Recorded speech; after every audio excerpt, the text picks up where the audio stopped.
Welcome back, bookworms. The life-changing magic of tidying up is not a book, it's a phenomenon. Okay, obviously it's also a book, otherwise I wouldn't have been here talking about it. It was written by decluttering and organizing guru Marie Kondo, and before I get to the video itself, I just want to say that I'm pretty sure that there are two kinds of people who are watching this video. The first group come from the angle of the book reviews. Maybe you're subscribed to my channel, you want to see more of my videos or book reviews in general. And the second book already know about the life-changing magic of tidying up and the KonMari Method, which he talks about in this book, and you want to see what other people are thinking about it, and you're just looking for videos relating to this book. If you are from the second book, let me just say that this is a book review. I'm going to be talking about this book, about this method, and what I thought about it. This is not a video of me filming myself decluttering my house like there are so many other videos here on YouTube. So, in case you're not familiar with this book, The Life-Changing Magic of Tidying Up was written by Marie Kondo, and it's pretty much a guide to how to declutter your house, how to think of your belongings, how to relate to them, how to really decide what to keep and what to discard of. Like her or not, you have to give Marie Kondo a little respect because she started organizing at the age of 5. She spent most of her life researching in order to perfect the system that she now calls the ConMari Method, based on her name. She spent years researching, talking to people, testing different methods of decluttering, going into the psychology of everything. You know, why do we have things we don't like? Why do we keep them? Why do we have closets full of clothes, but still we say we have nothing to wear? Okay, now to the book itself, which also means that I'm going to review the method, the KonMari Method itself. Well, unlike what the book says, that book did not change my life, but I'm a pretty organized person naturally. So the KonMari Method, what does it say? Pretty much you go category by category, for example, clothes, books, CDs, etc. And you go around your house and you collect all the items that you own from the same category, put them all in one place, and then go through each item. You hold it in your hands and you ask yourself, does this bring me joy? If the answer is yes, you keep it. If the answer is no, you discard of it. I think that this attitude and this approach is what makes the book so unique and so appealing to so many people, especially those who have a really hard time getting rid of things. Her attitude is a lot more optimistic, a lot more positive, because she focuses on the good thing that you want to keep instead of the bad thing that just cause you clutter. Because at the end, if you follow her method all the way, you would end up with a house filled with only good things, only things that you like. There are tons of videos out there of people filming themselves doing the KonMari Method. I've watched a lot. I'm an addict, I know. I watch people showing off what they have in their closets. And so I knew a lot about the KonMari system before reading this book. However, once I actually read the book, I found out something that for me was a complete surprise, because I didn't know it just from watching the videos, and for me this something was a very big problem. I say right now that I have two very major problems with this book. I'll talk about the second one, which is the really big one, in a second, but right now the first problem is that this book is filled completely with, I'm gonna say it, Zen crap.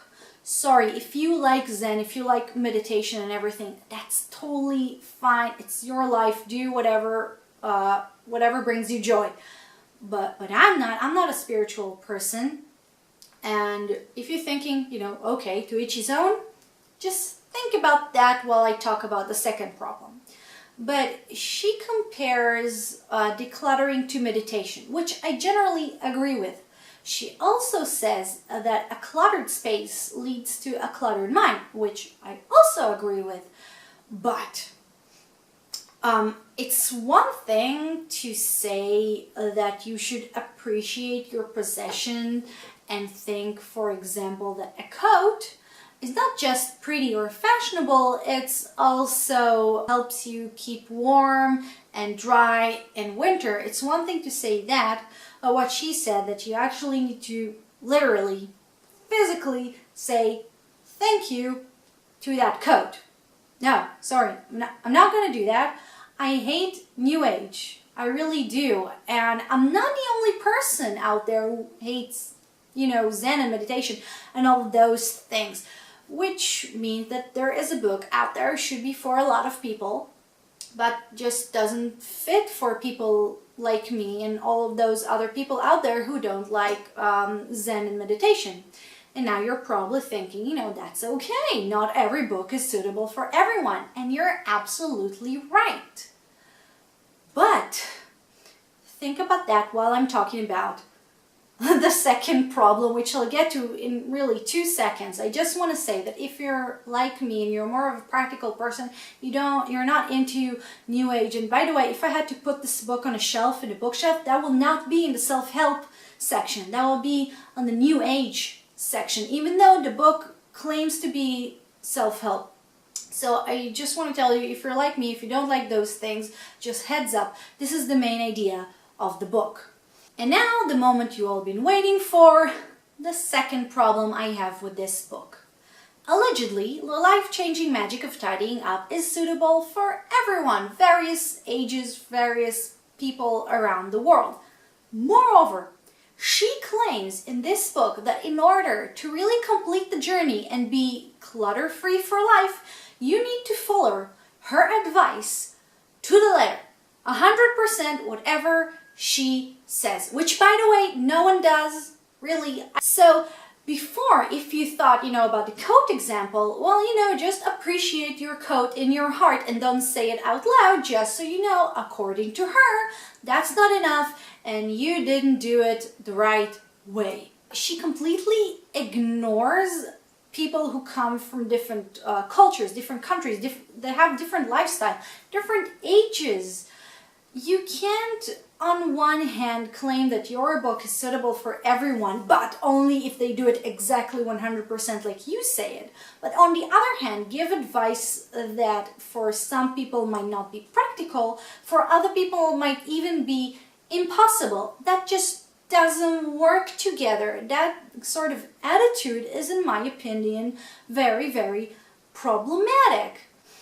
Let me give you an example, and I'm saying that ahead.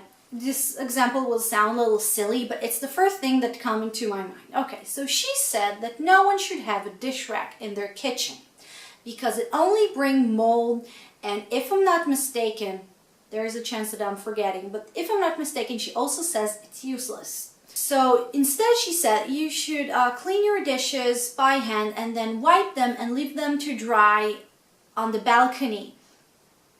Miss Kondo, in case you don't know, some people don't have a balcony. Some people don't even have a windowsill. Some people live in such cold climate that leaving the dishes outside will only make them freeze, not dry faster. But it works for you, right? So it must work for everyone. Plus, mold grows where there's water and they're, standing there, and draining your dish rack and cleaning it every now and then will prevent it. Trust me, I know, I lived like that for years.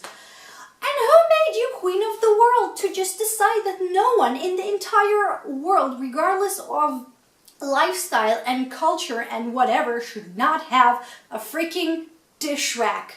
And I know this sounds like such a stupid example, but it's the first thing that came into my mind, and the book is filled with them. Like she said, another one that comes to my mind is something about that you should not keep anything in your shower. We usually keep their shampoos and soap and everything. No, it will be a lot more comfortable if we just keep them in the cupboard. And then, yeah, I'm pretty sure most people will agree that it's a lot more comfortable every time you take a shower to just grab the things that you need with you to the shower, and they will be even more comfortable when we realize that we forgot something and in the middle of shower go outside to the cupboard and get it. I mean, who the hell are you to just decide that everyone should live like that? I'm hoping you can see why this pissed me off so much. And now take a deep breath and relax. Okay, listen, I feel like I need to say some positive things in here. And I'm standing behind what I said. I have a really big problem with her attitude. I don't want to meet her in real life. I might slap her in the face. But no, not really. I'm not a violent person. But despite all that, I do have respect for the fact that she did all that research and the fact that she takes the whole subject so seriously. And I also think that you cannot argue with the vast success that this book and her method had. Also, in the book itself, she also had a lot of good advice. You know, the fact that you should go category by category and not room by room, I think it's a very good advice. The fact that you should only keep things that make you happy, that's also good advice. Declutter before you start thinking of extra storage. By the way, she calls storage experts hoarders. Everyone, all around the world, every single person who is good in storage solution is a hoarder, according to her.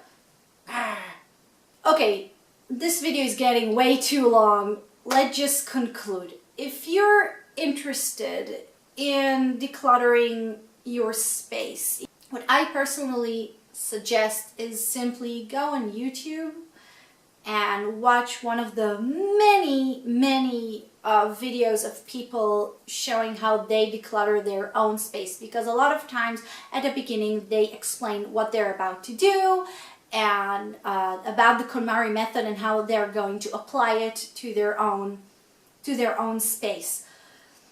Honestly, I read the book all the way to the end, and there are only two reasons why I actually finished the book. The first one is that I thought if I'm going to review a book, I need to read it until the end. I will not do a review of half a book. And the second one is that I thought that I will get more information at the end, and that didn't happen. The book starts repeating itself at some point, and I did not gain any new information from reading the book that I didn't already have from watching those videos. So honestly, that's what I recommend. So I know that in the end of every video I said that I want to know what you think, and it's true, I do, but about this book I really want to know more than other books. Just write if you heard about the KonMari method, if you read the book, and what kind of a person are you when it comes to tidying up and clutter? Are you a kind of a person that finds it hard to get rid of things? And if so, did you find the book helpful? And if you're more of the practical person, did you find the book redundant? I do want to know if I'm the only person out there who think that her attitude is really annoying and not really suitable for everyone like the book claims that it is. So, as always, I always like your likes, and feel free to subscribe if you dare. Thank you for watching, and I'll see you next time. Bye bye.